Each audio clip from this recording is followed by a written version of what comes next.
নোয়াখালীর গর্ব হান্নান মাসুদ ভাই, তার পুরো শরীরটাই কলিজা। তিনি যখন সংসদে কথা বলেন, বাকি সবাই স্তব্ধ হয়ে যায়। দেখেন ভাইয়ের রক্ত ঝরা ভাষণগুলো হৃদয়ে লাগে। আমার মনে হয় স্বরাষ্ট্রমন্ত্রী আইনের ব্যাখ্যা না দিয়ে আইনমন্ত্রী আইনের ব্যাখ্যা দিবেন। স্বরাষ্ট্রমন্ত্রীর মনোযোগ দেওয়া দরকার।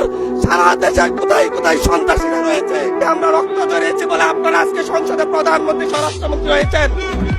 আপনি যদি বলেন যে জেনজিরা কি চাই, আমি বলছি জেনজিরা ৭২-এর সংবিধান আর চাই না।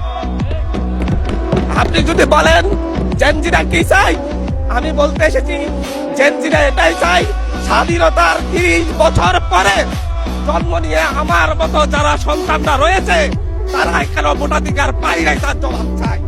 আমি আজকে স্বরাষ্ট্রমন্ত্রী আছেন, মাননীয় প্রধানমন্ত্রী আছেন, আমি এখানে প্রশ্ন করি, আমি কি রক্ত ঝরিয়েছি? আমরা রক্ত ঝরিয়েছি বলে আপনারা আজকে সংসদে প্রধানমন্ত্রী স্বরাষ্ট্রমন্ত্রী হয়েছেন।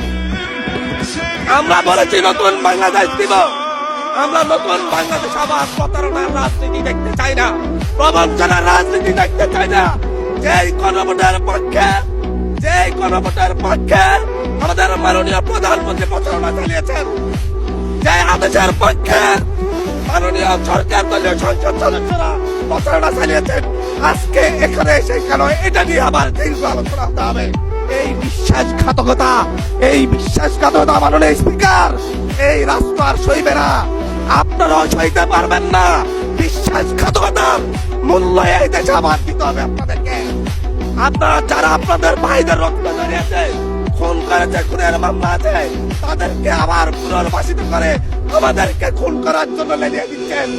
একজন ভুক্তভোগী নারী অভিযোগ করেছে ওনাকে ধর্ষণ করা হয়েছে সাপ্তাহিক ভোট দেওয়ার কারণে। সার্কেল এসপি ১ ঘন্টার মধ্যে বলেছে এই ধরনের কোনো ঘটনা ঘটে নাই। আজকে ৪২ দিন পার হয়েছে, এখনো ডিএনএ রিপোর্ট আসে নাই। মামলা নিতে ৩ দিন দেরি হয়েছে। আর সিভিল সার্জন অফিস তদন্ত কমিটি করে দিয়েছে, তদন্ত কমিটির রিপোর্ট জমা দিয়েছে, ভুক্তভোগী নারী জানে না তার তদন্ত রিপোর্ট কি এসেছে। এই ভয়াবহ পরিবেশ তৈরি কারা করছে? আমার মনে হয় স্বরাষ্ট্রমন্ত্রী আইনের ব্যাখ্যা না দিয়ে আইনমন্ত্রী আইনের ব্যাখ্যা দিবেন।